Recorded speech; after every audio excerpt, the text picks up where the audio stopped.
لم يرد عن النبي صلى الله عليه وسلم في فضل الجمعة إذا صادف يوم عرفة، لكن العلماء يقولون إن مصادفته ليوم الجمعة فيها خير.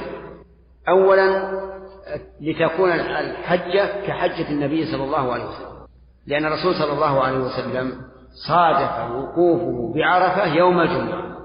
وثانيا أن في يوم الجمعة ساعة لا يوافقها عبد مسلم وهو قائم يصلي يسأل الله شيئا إلا أعطاه إياه، فيكون ذلك أقرب للإجابة.